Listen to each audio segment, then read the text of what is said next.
It's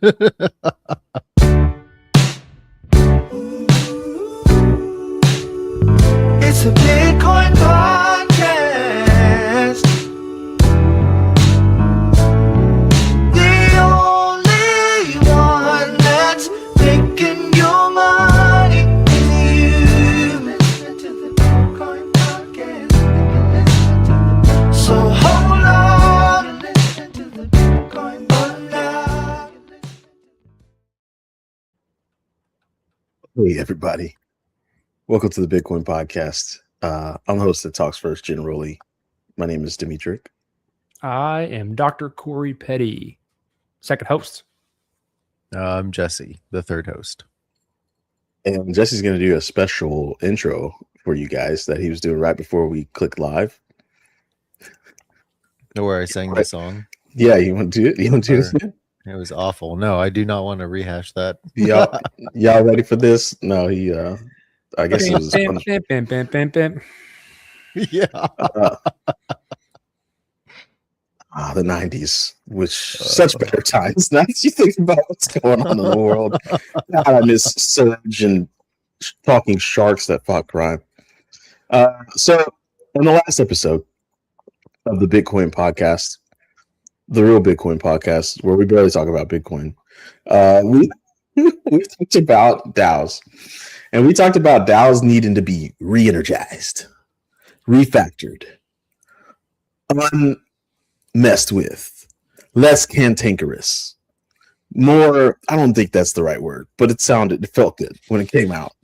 This is what we used. No more chat rooms with bank accounts, more creative, productive human groupthink, not in a bad way, but in a good way, like a Renaissance groupthink, not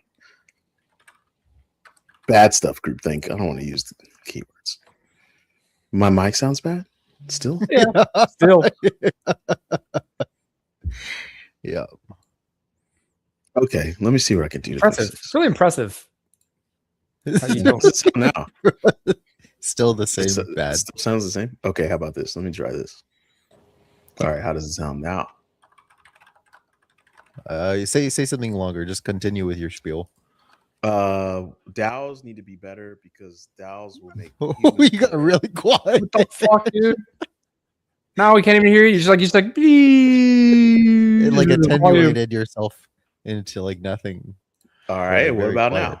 Is it better Okay, now? we'll see. Keep talking. Okay. DAOs need to be better because better DAOs will make better humans, would make better everything. It would be like a Michael Jackson video from the late 90s. I like the curiosity face you have. while you're Is talking. it better or not? I don't know. I think you're better. You might be better. We'll see. Audience, do I sound like shit or do I sound okay? The You're a two, little quiet question. now, but it's at least stable. You're not like Whoa. overloading it. That'd be cool. Hey, look, it's chair. Chair, do I sound good or do I sound bad? I don't know what so woo means. Compared to Compared to what? what? Damn. Revert the Compared- settings. Compared to sounding good or Is bad. it fine for listening to? That's all we care about. Is it fine for listening to? We don't need to compare. Oh, Petty, you talk now. I just did. He's not a lag. All right, what's the verdict? Okay, Hi- Jesse, hi- you talk now. This Hi, is going to be Chair. the best video ever with just us doing sound checks for 45 minutes. Live, coming at you. No Bitcoin, just sound checks. Okay, we'll do it live. Professional podcasting. Jesus Christ, dude. At least people won't know I'm gonna whether start we're just AI using or my. I'm not. gonna start just using my Rode mic. Maybe this is the new AI. We just This talk is a Rode sound check. mic. Turn my headphones up. D sounds better than me? Go fuck yourself. You know what they say. There's no way. Whatever. That's Hey, too we're gonna funny. go. Anyway, D, go ahead. Give us D's the before intro. P's, baby. D's before P's. No. But I have bad speakers. Okay. Okay, never Listen, mind. let's Thanks for just do nothing. this. Let's just do this, okay? So last episode we talked about DAOs and we talked about how they suck and we talked about how they need to be better, right? This episode we're gonna try to dig a little deeper into the need to be better part because I fear, listen, I wish I had violins I could play. When I wake up, I look into my young son's eyes, thinking about the future he's gonna have. I fear that there will be nothing for him to have. I think music's gonna get taken over by AI, jobs taken over by AI, art taken over by AI. Just the discernible difference between a human and a robot is going to become so small that the value that we impart on the things created by the robots will be equivalent to the value that we impart on the things created by us. So I'm scared. I'm scared, y'all. I'm scared. How am I supposed to raise a kid in an environment where it's like he's not going to have anything to do but just sit around and be human? And that's scary. That's the best, man. That sounds great. I mean, yes and no. I mean, yeah, cool, but like, I mean, like, just imagine all the things that you have to do that you don't want to do, and then the AI does all of those things, and you get to do everything that you like doing. So I have said this a few times in various places, and I forget where I got this particular mantra. Probably from, I mean, I watch a lot of AI shit. I read a lot of AI shit, but in terms of like the philosophy and creation, like the bleeding edge of what's happening and how to use it, and it's going to keep growing. Like there's a potential limit to LLMs and how well they can perform, but we haven't hit it yet. And we're working on alternative architectures that could go beyond whatever that limitation is. So it's going to keep growing a lot. It's going to be a pretty heavy part of society in the event that we don't nuke ourselves back to the Stone Age. But so in the event that's the case, and AI is prevalent everywhere, where you want to spend your time doing things is wherever the effort is the purpose, right? Does that make sense? talking about Star Trek shit. You know, like a lot of things, if you're building a skill, let's think about math, right? When you develop math, all your math skills, took math classes, and you put the answer, we didn't show your work, and your teacher's like, show your work. That's the point. And you're like, but I have the answer. I got the answer. What does it matter? It's like what matters is you go through the process of thinking to get to that answer. That's the point. The effort is the point. And in anything that you're doing, building a skill, developing some practice, using critical thinking skills, like if the effort is the point, don't offload it to AI ever. You could use AI to give yourself leverage so that your effort is better, is more efficient. But like, that's the question. That's always the question to make now. When is my effort the point? And when that's not the case, offload to AI. And so I like that picture of like humanity, or like what are humans doing, spending their time doing? They're spending their time thinking about how to best put effort into something. And then the rest of the stuff is taken care of. Yeah, you're not taking into account the part of humanity that can't read. That's fucking learn how to read. That's the effort. Learn how to fucking read. Now you have infinitely patient tutors to teach you how to read. So then you also take into account the part of humanity that can't introspect on things, right? They can't even like ruminate or critically think about a concept once they learn of the concept. So Why not? What do you do with those people? Why can't they're they? just mentally incompetent? They have the ability to grow. They'll just stay. I mean, some. I'd say like even like mentally retarded. There's a percentage. There is a non-zero percentage of the population that is going to not make the leap. Okay, great. Then we can take care of them. We're better suited to take care of them. How do we do that? I don't know. Ask we AI. Can't even do it right now. Okay, so the whole reason we're having this conversation about it is because cryptocurrency, as we've said in the past, works really well with bots. Like a robot paying a robot to do work, it's going to work really well for that. It's going to be great. Like you could pay a robot a 1,000th of a second per hour. Like that doesn't make sense. 1,000th of a second. Like just stream money into the robots. Yeah, streaming money is the thing. Do work bank account. And then all of a sudden the value of a person shifts from like, we don't even, it's not that you can't do this work. It's that we don't need you anymore. We could just have this robot be a third of productive, but for 100% more of the time. Sorry. Like by human. Like that's a reality that we're approaching, right? And so how are humans going to maintain control? And when there's a currency system that is developing right there, you know what I mean? Like it's DAOs are going to be needed, right, to make decisions about what this robot army that is being way more productive than humans ever could be is doing. And right, you need some sort of decision making crux so that like when the bots decide like, hey, our commerce is thriving, let's just have the better economy and take over. Like we need a checks and balances organization that will say like, hey, we see what you're trying to do, robots. We're gonna turn it off. We're gonna unplug you. We're gonna you can't just have a better economy than us. Your economy is our economy. I didn't. You guys played Mass Effect, right? No. I heard there was a banging sex scene in that game. Never got to see it, never got to partake, but I heard it was intense. So I think like in the vein of like reading fun, cool sci-fi, because I feel like this is where this conversation is going. It's just like let's just have a fun conversation about robots and automatic ways in which robots can pay each other. Like this will never practically result in anything meaningful in any of our lives. I feel like this conversation. Oh, this conversation. So I was just gonna say, yeah, this conversation. So that's why I'm just let's just go ham. And then like apparently there's this AI race called the Geth in Mass Effect, and they're created by some sentient alien race, and everything goes sideways. So like, are we hoping for a happy path where it's like Wall-E, or are we like, how is Wall-E happy path? He saves humanity. Robots do everything in Wall-E. Yeah.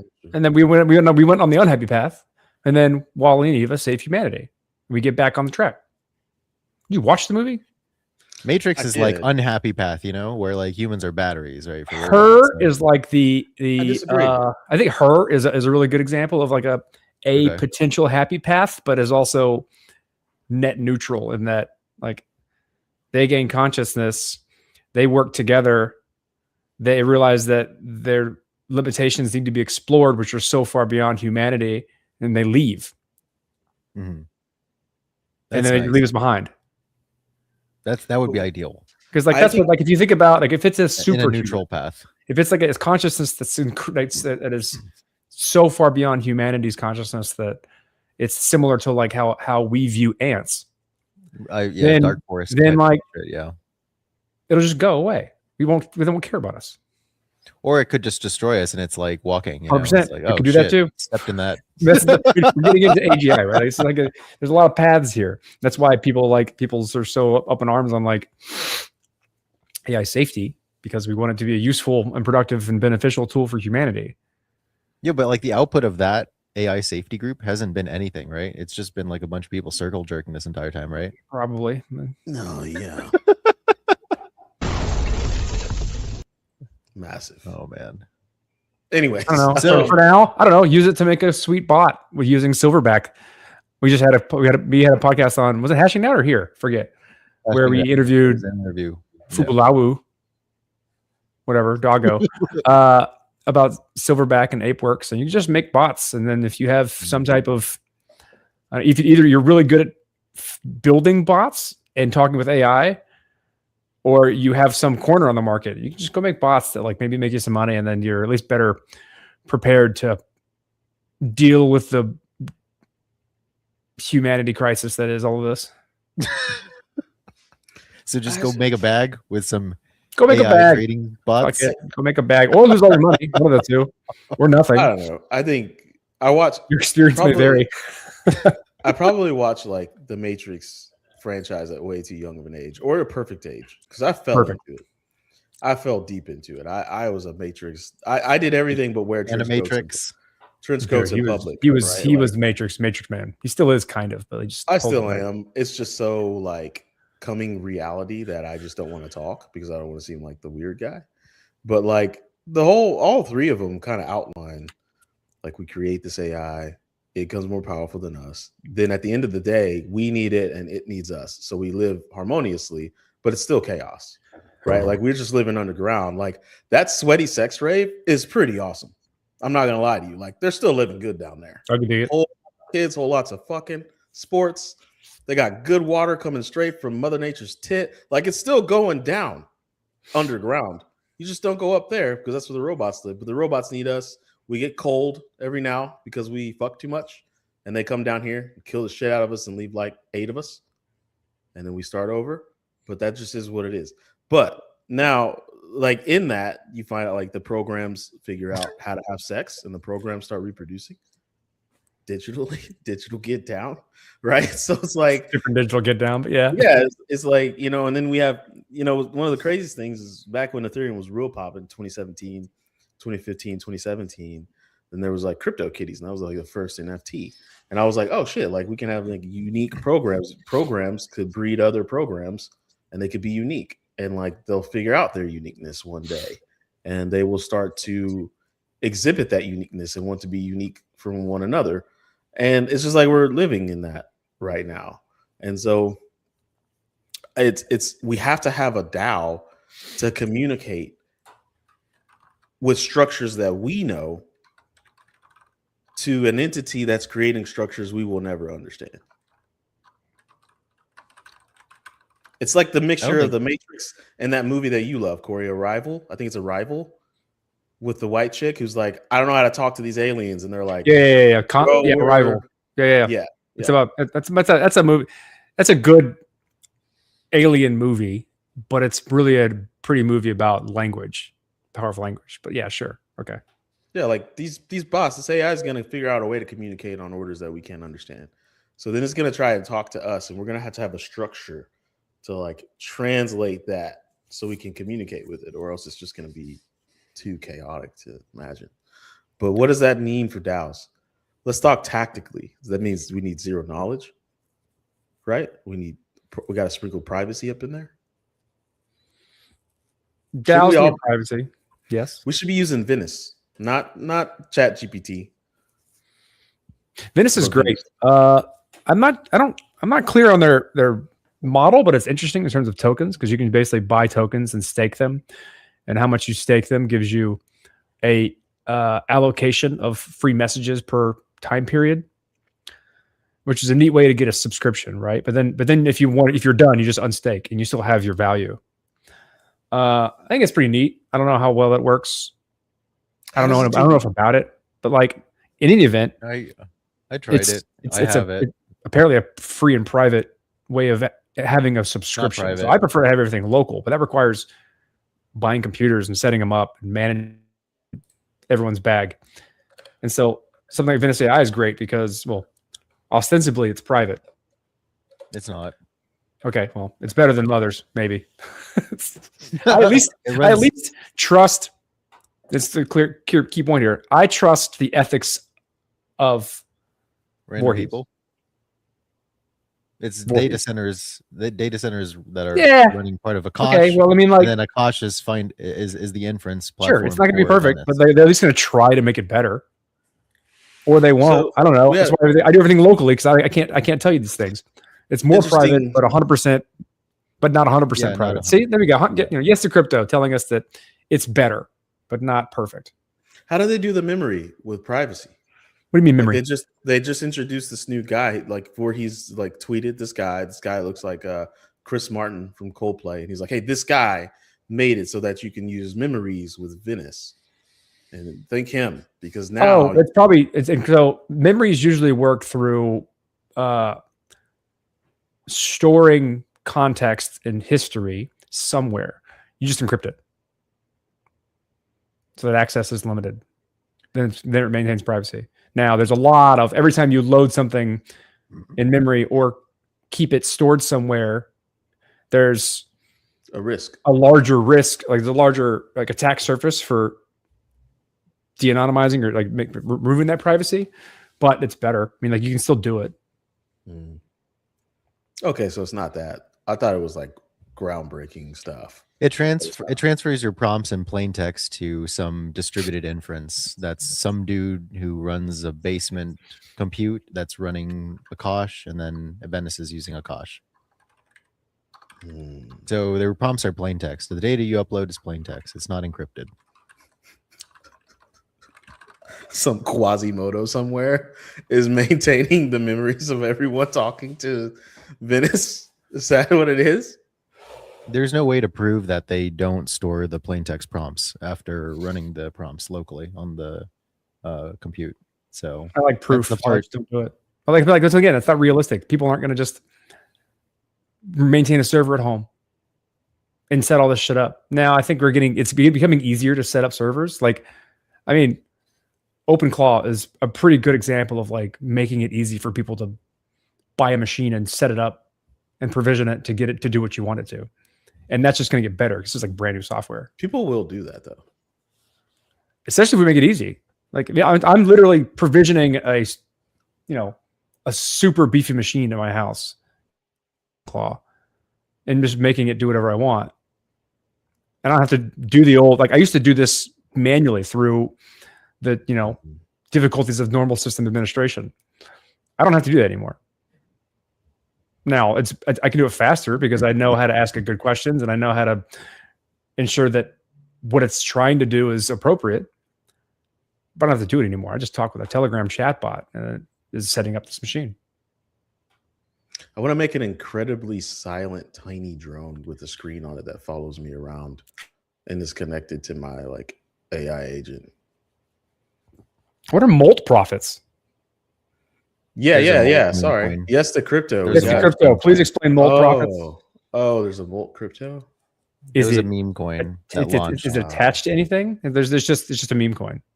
It's just a meme Not by the same coin, as far as project. I It's just a understand. meme coin. Yeah. Okay.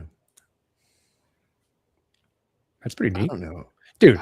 Yes, the crypto is on the bleeding Meme coin edge trading. of keeping Yeah. up with this stuff. Yeah. If anything, shout out to Yes to Crypto. If you find them in the internet verse out there, that is the person that will keep you locked in on all things crypto and all things future.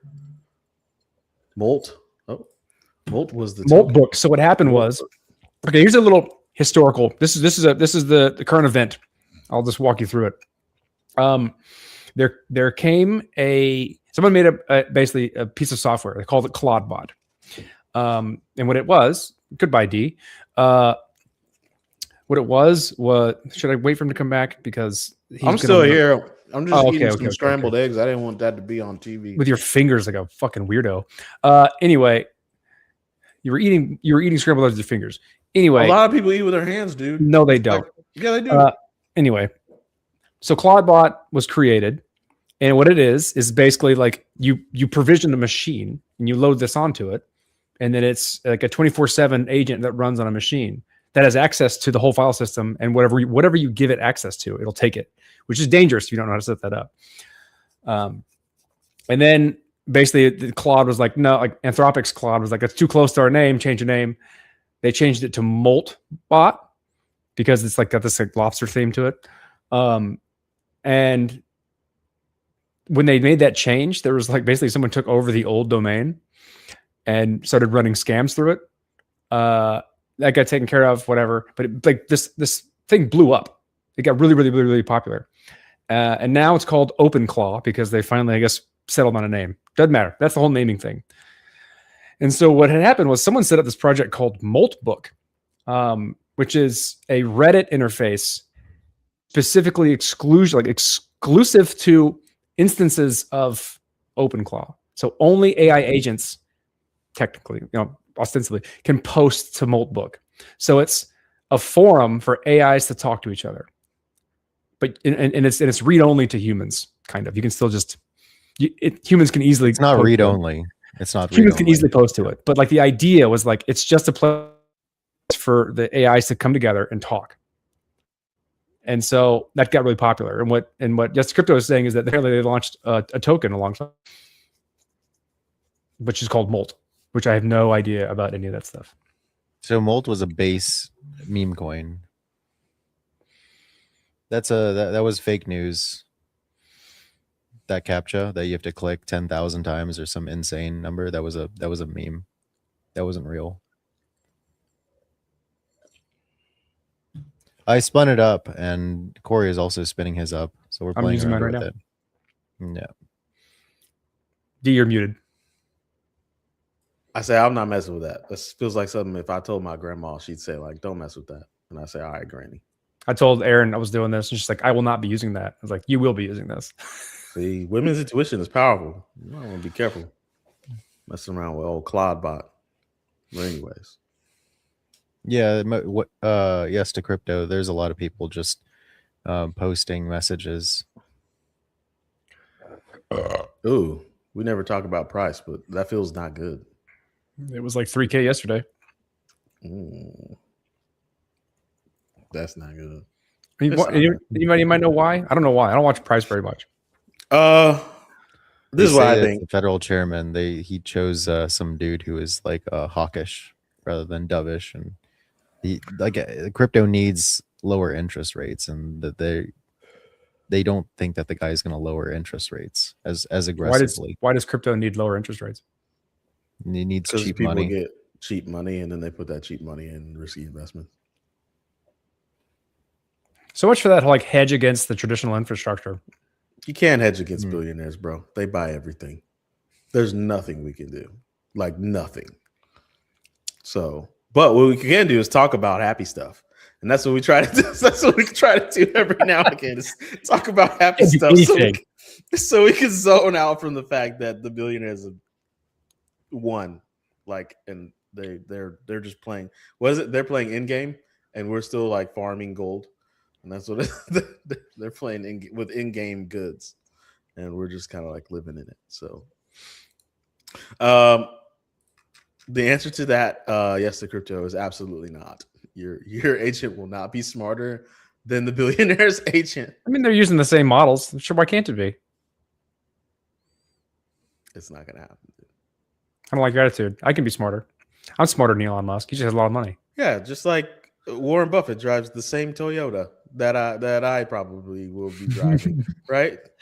We all got a dream, man. Hope's got to come from somewhere. Not the same, dude. No. Yeah. So for those of you that have been tuning into crypto lately, like now in 2026, crypto's come a long way. In fact, it's come so long, it's probably been bought and owned by the billionaires, and they're kind of like swaying the direction that it goes. Especially Ethereum. I think like the top Ethereum stakers, one of them is like Coinbase, the other one's like Gemini. Like it's just major companies that sure we can look that up.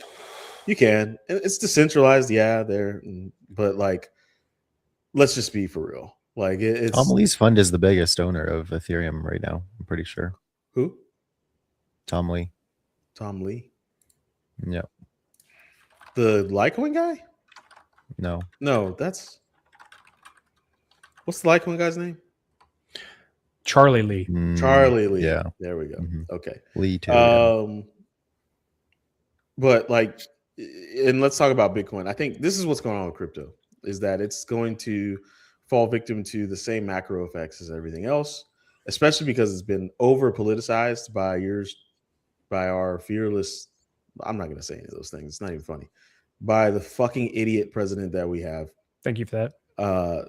Donald Trump. He's politicized it to the point where when anything looks like a shade of going to be Democrats taking office again, the markets are going to fall. And that's what billionaires have done to rig it, is that anytime a Democrat takes office, they create this myth that the markets need to crash and prices and everything needs to go down. When they control everything, they could easily just not do those things. But someone who's been working in business for over a decade now, they do those things on purpose. So it is what it is. Now, I hope that answers your question, Corey. Why is the price going down? The billionaires wanted to go down. Does that mean, okay, here's a good question. Are we done? Or is this just like a lull? You know what I mean? Like, oh, the price? Yeah. So the price is going down because of this garbage. Are these buying opportunities, or is this going to be the potential to just take it all? Do we math it out? I mean, what was the last high and what was the last low? Like, there's these crypto crashes, right? The crash is like 80%, right? Most of the time. So, like, what was the last high? Was it 65, 70? For 65 high? 4,000 something? Before the 4,000 talking about Bitcoin, right? Bitcoin went over 100, dude. Before, yeah, I know. What No, are before you that talking though? about? Before that. Oh, I don't know. I don't remember. Yeah, that's what I'm saying. It's like 60 it was, something. yeah, 60 something, right? So if we went from 60 Yeah. something up to 120, I believe is what it was, 120 something. right? And then 90% drawback would bring us where?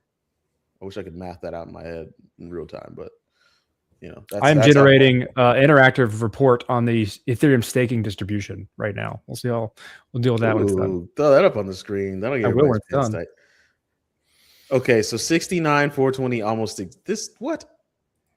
This is a joke. There's no way. Are you joking with us? Look it up. I feel like he's joking with us. Anyways, it's a price of 69, 420, and went up to 120. So let's do some napkin math real quick. 120.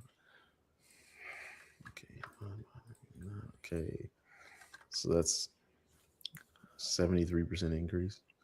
So what's a 90% drawback on that? I mean, we're close. We're getting close to buying op right now. If it goes under 80, it's buying ops, baby. Now, It already went under 80. Oh, it did? Yeah, these are buying ops. These are buying ops. It'll go down a little bit more probably. So, somebody's backtracking. He said a shy below 70K. He was locked in right here, but now he's here. Okay, anyways. So yeah, 90% drawback means we're approaching the lull right now. And we're gonna be here begrudgingly for about a year and a half, 2 years, right? That's how these cycles typically work. So hashtag not investment advice, but I mean that's how it's worked for a decade. So I don't see any reason why it would change. So sorry, but back to the task at hand, right? We were trying to talk about DAOs. We got a little bit distracted. If you've been listening to us for a while, you know we get a little bit distracted at times, I like D's frozen video. I'm frozen? Yeah, your mouth. Yeah. No, you're good now. Mm-hmm. I got a lot of GPU action going on over here. You have like a 4090. Yeah, you have a better. It's like I'm so using a overkill 2080. for anything. I'm using a 2080 of this machine. I don't know what those numbers mean, but An older graphics card. You have a much better graphics card than what I have in my machine. Oh, okay. Oh, good. Look at me go. What do you mean? I got a Maserati. You don't even know what I'm working with here. But it's saying on my thing. It's on my broadcaster. It's saying like, "Hey, GPU load too heavy. Calm down. Shit. I'm only so really? much GPU." Yeah, Why is it too heavy? What do you mean? It's a 4090. Dude, It could do everything like without Okay. breaking like 20% I think utilization. these got some malware. Here's some background Or story. he's playing a Audience. game. Jesse's Mine's I'm not like, on. last year I'm like, "Hey guys, I need to build a computer so I can have a tax write-off." And Jesse's like, "Okay, I'm gonna fucking build you this beast." And I was like, "Dude, I Yeah. don't think I need that much. I'm not making a Pixar movie. Like I You just got like need 7950X and like Yeah. 128 gigs of RAM and a 4090. yeah." And so he gives me this Like a like 16 core processor. Like there's Yeah. no reason. Okay. oh wait, these language processor is not GTX savvy. All right. Now we got some Ethereum staking distribution dashboard going on. Just Oh, made Chris, this. that much. This is most definitely AI generated. So buyer beware. These numbers may not be accurate. Total F stake 35.7 million. You built that Ratio. while we were talking. Yeah. Yeah. I'm good at this. Current I'm good at APY. this. Do that. ChatGPT is good at this. I'm good at telling an AI to do something. Let's see. Active validators. There's 1.0 billion validators That's beefy, dude. for a total of $35.7 million. That's 35.7 F. I think 35 Yeah, that's ETH. that's ETH. So it's way more It can't be money. dollars. Yeah. Market share. So like, what is this? Lido has Lido. 27.7. Independent. Woohoo! Kraken's got 3%. Kiln 3.9%. Ether 5.3%. Binance 6.4%. It's 8.4. So that's not bad. Others, we don't know. That's not bad. Because That's not I think I think you have to specific things you need to post to say like who you belong to. So this could be a part of any of these distributions. I like that distribution. That's not too bad. Let's see. Scary. Staking growth continues to grow over time. That's not bad. Yeah, it's not even S curving. It's just a straight up linear. Look at it go. Well, let's look at staking providers. So these are the people. These are providers you can go to stake for you. So you can put your money in Coinbase. They'll stake, right? So like, this is what Coinbase and Binance own most of that. Kraken's got a pretty healthy share. They've been around for a long time. Coinbase makes it stupid easy. I'm not gonna lie to you. Yeah. Top staking providers. Hi, Lido is still killing it. Lido is huge. That's a big. I mean, like people are concerned with how big Lido got for a while, but it's quite huge. What else we got here? Yields and APY. Hey, we got some good questions coming through. Hold on, let's pause for the cause. What's a good archetype for a DAO that you guys like? And do you think once an organization gets enough people, it ends up being bureaucratic and slow once again? What's the difference between that and a corporation? So for that, I would like you to go to our last episode and you will see where we talked all about that. But we never really came to a good resolution that there's a good difference between a good DAO and a good corporation, a good, global corporation that's run really well. I think they're different use cases, right? Mm-hmm. One of the things I was reading the like privacy manifesto from the creator of Aztec. It's a really great article manifesto from him on like why privacy matters and why he cares, what he cares about and why he wants to build things. And in that, he was talking about why DAOs could eventually operate at a lower cost basis than a lot of these centralized institutions, which then gives them a run for their money. I don't know exactly how that works, but like, according to him, that would be one of the things that could happen with large scale DAOs, putting pressure on centralized finance institutions because they can operate at a lower cost basis. They just can't compete with it. Maybe should have him on for an interview for hashing it out so we can discuss that at length in terms of how does that actually work? North America, probably all US West, US East, AWS. And then a follow-up question from @CapK1123, which stands for Capcom Killer, born November 23rd. It's what's the difference between a DAO and a corporation like Facebook that technically shareholders have voting rights, but we know dilution and with dilution and board members, it's not worth it. Board members, it's not worth it. It's transparent. It can be. It doesn't have to be. A DAO isn't a set thing. We talked about this in the last episode. There's a lot of variability in how you can set up the rules of a DAO. But once those are set up, those rules are very, very, very transparent.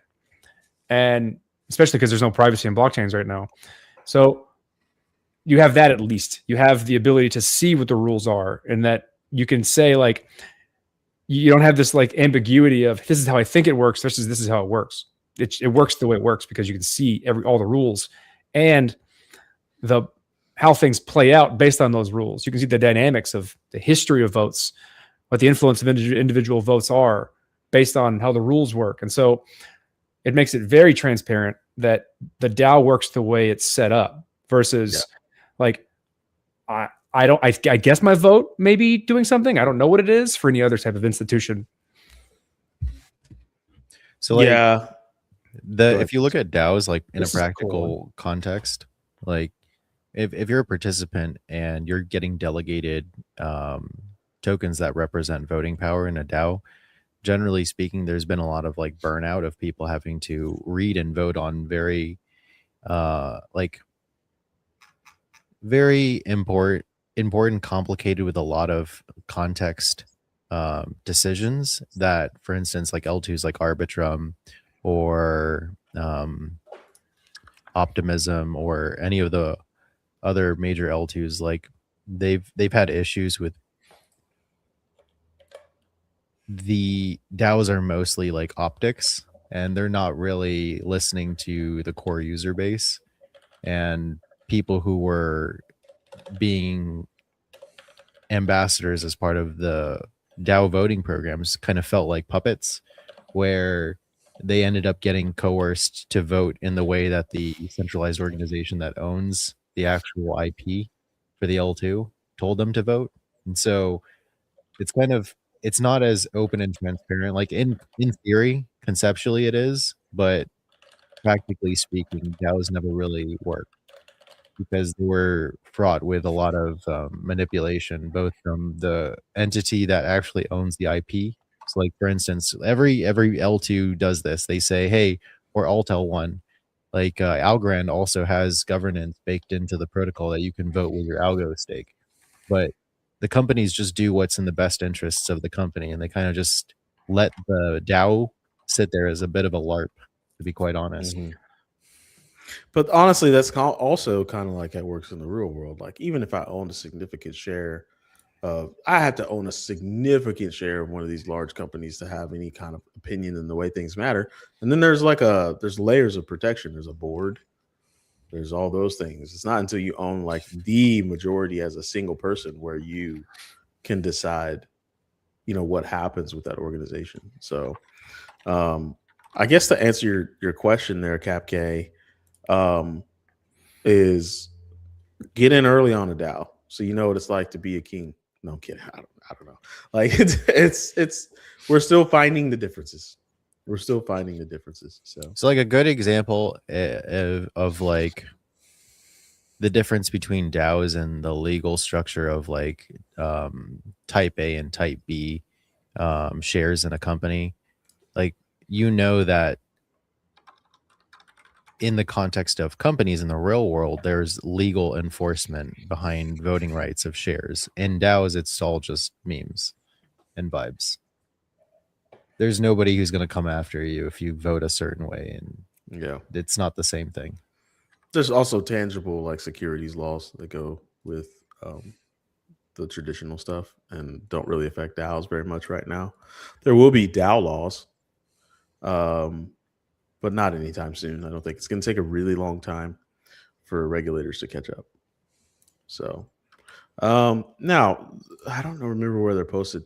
Interestingly enough, if you're really interested in kind of like what could be future very good use cases for DAOs, there's some really good deep writing on what's his name? Mackey's blog. Remember way back in the day, Corey, who was writing those great pieces on like, DAOs can help with government infrastructure and like literally helping, you could track who's contributing to the local infrastructure and give them tokens of a local DAO. And then like there's just really good examples there of someone who's very forward thinking with what DAOs could do. So if you want to check that out, what is it? Amentum? What's his website? Amentum. Let me look it up for you. I'll post it here. You guys talk while I do that. Amentum. Trying to post that dashboard to the website so people can look at it. I don't think it's Amentum. That's like Amentum. That's a different thing. Maybe he's got Amentum.co. Amentum.io. You can download the dashboard and website. I'm trying to generate it on the website. Leo's Mega Labs has a really nice dashboard. Yeah. I don't know what happened to his website. It's these different things now. Amentum is. Anyways, back to the conversation. So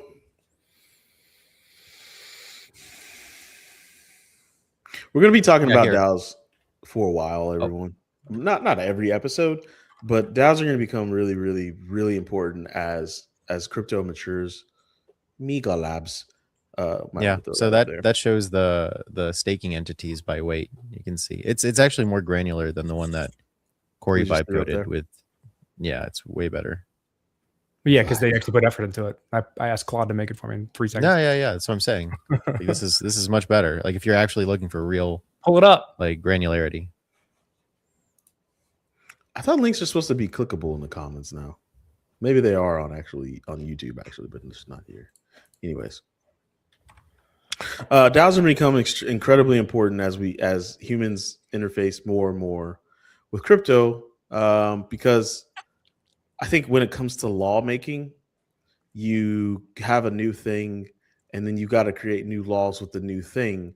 And the new thing does a lot of things that the old thing did, but because it's new, we now need new framework and we need new laws. And I think DAOs are going to be like, let's just call it the title page to that framework. And we're still figuring that out. So, but we know one thing: they got to be a hell of a lot better and more productive than they are now. I've seen like a handful. Ooh, pretty pictures, colors. And Amigo Labs is pretty great. It's really granular. Did the Migos make this? No. Interns who worked with Leo made this. A bunch of them. It's a whole bunch of. Oh wow, that's very good. Yeah, it's very nice. MigoLabs.io if you're interested. I like the Easter color pattern. It makes me feel very, very good. Well, it's been a good show, man. I don't know. We're coming up on 45 minutes. I don't have much more to add to the DAO conversation right now, unless you guys have things to add to the DAO conversation. Put that dashboard in the description so you can see it from the website when it's done. I'm dealing with an issue. Where's the oh, your Claude is already taking over? I'm putting it on the website. Oh, okay. Can it link to like this episode? When it's ready, yeah. Oh, that's sweet, man. The future is now. So Corey, what is one thing that'd be cool to talk about is like your journey to take every conversation we've ever had on the show with who we've had it with and create a web, and a person can literally get trapped in this web where like you'll click on one thing and it'll go to this conversation and it'll go to another conversation and it'll all bring it together as one giant TBpedia. I mean, like, I made it for me. I'm making it for me because we've been doing this for over a decade now. Yeah. Talking to people, talking about things, trying to keep up with things, generating content, just thousands of hours of content of us talking. And I want to like make it searchable and discoverable. So like when I talk about, like, I can just type in a specific a topic. I want to see what we've said, who we talked to. Yeah. And you can't do that. So like I'm trying to make the website turn into that so that anyone can go to thebitcoinpodcast.com and you can see, just listen to the episodes and see all the generated content that comes from the episodes. Comment. You can just comment on the web episodes. And then like search, like you can enter a topic and be like, they've talked about this in episodes X, Y, and Z. This is what they said. Here's how it interlinks. Here's one of the guests that talk about it, all that stuff. And so like, we've had multiple shows. This show has gone through 14 different iterations of style, format, like, but we've always been talking. And so like, I just want to make it searchable because I don't know what we've said. And I also like, it'd be cool if once we make that, to like watch the, like, if you like hit a topic and you watch the kind of like history of our view of that topic over time. Mm-hmm. That'd be pretty cool, right? I want to help with that. I want to challenge myself. You guys, there's so much cool shit that like we can generate from all the cool shit we've made. I want to do that. Unlike my wife, you guys tell me all the time I don't get deep enough, right? So I wanna like, how do I get deeper? How can I help with that? I know it's a GitHub. I know it's publicly available. Like, how do we create that? Because I think that'd be really cool, and people can have a real reason to go to the website and actually get lost in all the content that we. That's part of why I'm making the my Nick Multi is to help do that. Have it work in the background because I have an actual job and I have to do that. So like. Yeah, we all have Nick actual jobs to work on our hobbies. Nick, this is Nick Multi's job now. That's the name of my bot, by the way. I think it's pretty creative. Fuck you guys if you don't. I love having the OG listeners chime in from time to time because I forget. Like, I used to grade like value, like purchasing power, divisible in PlayStations, because that is how at the time. When I was a much younger man, that was like valuable to me. So it was you can go get the dashboard now, but it's not going to render. You have to just download it and open it up. I'll figure out how to render it later. Okay. Oops. So anyways, one thing that we did want to do is reserve a little bit of time, and Jesse's gonna run me through running Archivist. Isn't that what you want me to do? You want me to run the new stuff? Sure. Yeah. Do you want to download the new All one? right. I think I got the old one. Yeah, do it. No, you need to do it. I haven't fixed one's it way on better. Fedora. New one's way So, better. yeah. Do the new right one. now? No, you can do it. Do the You new can one. do it. You can do it. You're not on Fedora. I'm fixing All right. Fedora How and do Windows I 10. give me a link and let's do this? Let's spark this shit. The fuss. Try and get this thing to render while we're waiting. Language. Sorry. Here, just go to there. Go there. You can share your screen. I don't know how. Oh, holy shit! Whoa. I mean, sorry, I did something. What is using that? Claude? How do I? I can't do it in the private chat. Maybe maybe it's a link in there. I can't copy pasta that. You can just type it. That's whack, dude. It's 2026. It's not a big deal. It's 2026, dude. Bro. What are you talking about? Type it. Type in class. Get out of here. You should share your screen so we can see. I will. I'll do that right now. What in the world is using Bloop. 8080? This isn't good. Oh, that's right. Archivist. Forgot. Jesse, one of the bugs you have is that when you close Archivist, it somehow is running some in the background to Leaves the maintain process. ports. Yeah. Okay. It's not killing. It's not killing itself properly. Got it. All I'll right. write that Give down. me the code, baby. Archivist 2025. Enter. Access granted. No. The problem and our solution. Click pilot program. Nope, that doesn't work. Yeah. So home and personal. Did that. Okay. Join the pilot program. Then start. Oh, wait, download for You Windows. can do the, yep. That one. Skadoosh. Open. What? And then if you're sharing, you want to share your Run screen instead anyway. of the browser, so we can see. Oh, well, give me that. Bless you. Thank you. As soon as it gets going, right now it's extracting, running completed. All right. There we go. Oh man, the buttons make it so much better. Let me get this out of here. Stop sharing. Let me share a window. Let me share that one. Skadoosh. All Oh, right. that's a funny one. Pow pow. All right. So, Get started. yeah. Quick backup. Ooh, the buttons glow. Shit. Sold.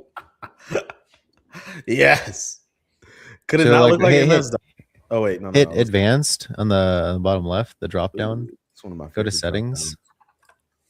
Scroll down to the very bottom of this. See where it says reset onboarding. Yep. So click the reset onboarding button. The app will reload and show the welcome wizard. Well, I that's said, okay. strange. No, just wait. You missed the video. Oh, Yeah. does it have sound? But, there is sound. You just have to right click on mute. You can't Oh. play embedded MP4 with sound unmuted. It's a security issue apparently. Okay. But Get yeah, stopped. anyway. Quick backup. Glowing buttons. Why would the So website? the idea is that this is your source machine where you have a folder you want to back up from this machine to a remote machine, say Okay. in your network. Then all you have to do is just run this software. Say you wanted to use another computer as like a NAS. So NAS. you run this on the Network attached storage. Yeah. So Okay. you run this on this machine, and then you run the software on another machine on your home network, and then you can go under. See it says share your connection right there. Mhm. So you would take that and you would hit copy, Mhm.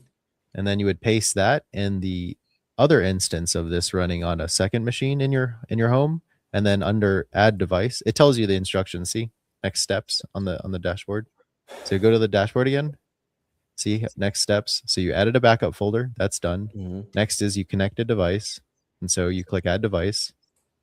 It'll take you to add device. And so this is where you paste the multi-address that you just copied right now into the other machine, not into this machine, because then you'd recursively be storing a folder into this machine, but you don't want to do that. You want to store the data from this machine into another one.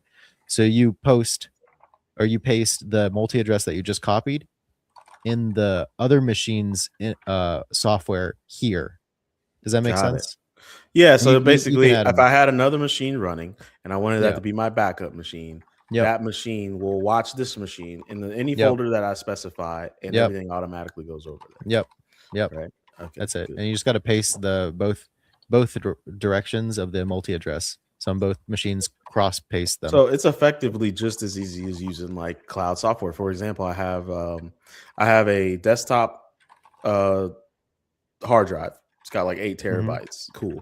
And I also have a web home hard drive. It's got 20 terabytes that I haven't hooked up to my home in a long time, that I was using to store all of our video and audio for many moons ago, but I haven't used it. Yeah. But it was kind of the same. Like I would hook it up and it would tell me like, hey, click which folder is the backup folder. And I was like, hey, this one for the Bitcoin podcast. And so like for instance, so like for instance, anytime we have our StreamYard is full, all you need to do is just download the StreamYard files and then make sure that under the backups, it's watching the download folder wherever the StreamYard download goes.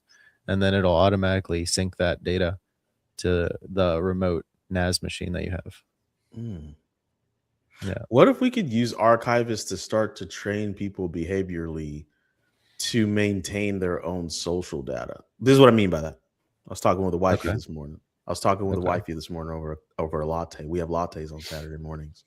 They're delicious. Put a little cinnamon on top. Anyways, and I was like, man, what if someone made, and by someone I mean me, and vibe coded like a social media, a very simple, bare bones social media network that could make guarantees. Like we guarantee we're not going to monitor you. We're not going to track you. We're not going to reach your conversation with your loved ones. It's totally private. All you have to do to help us keep the lights on is pay us $1 a month.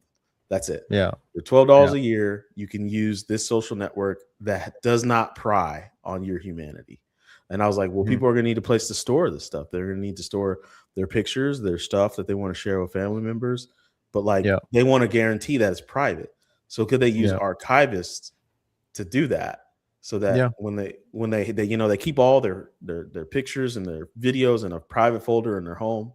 And then when they do share it, it just kind of pings that folder and loads it for whoever they want to share it with. Yeah, you could definitely do that.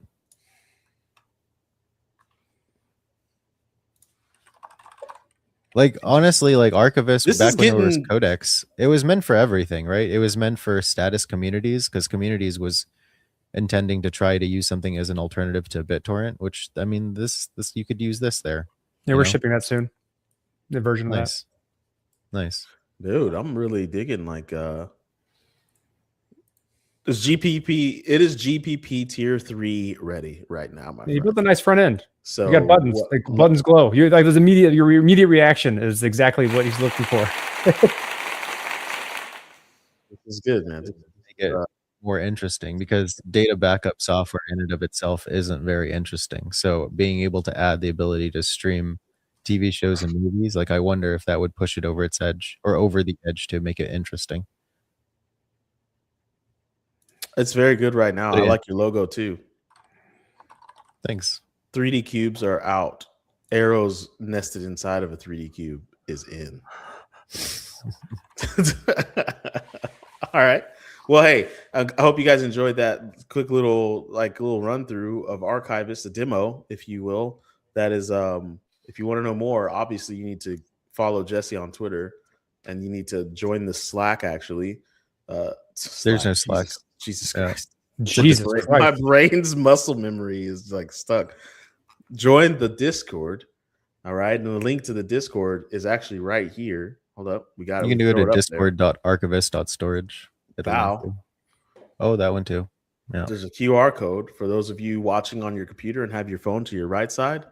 Or if you're on your phone, screenshot that and then take your other phone and there's a QR code. We hope for those of you join the Discord with in the next 5 minutes, you're going to get some TPP tokens by using the TPP bot that I think is working. We don't have the tokens yet. I'm still waiting on Corey. Yeah, you can deploy them. It's on Sequoia. I haven't found anything yet. Okay. All right, dope. Like we're gonna do that. Fuck it, let's go.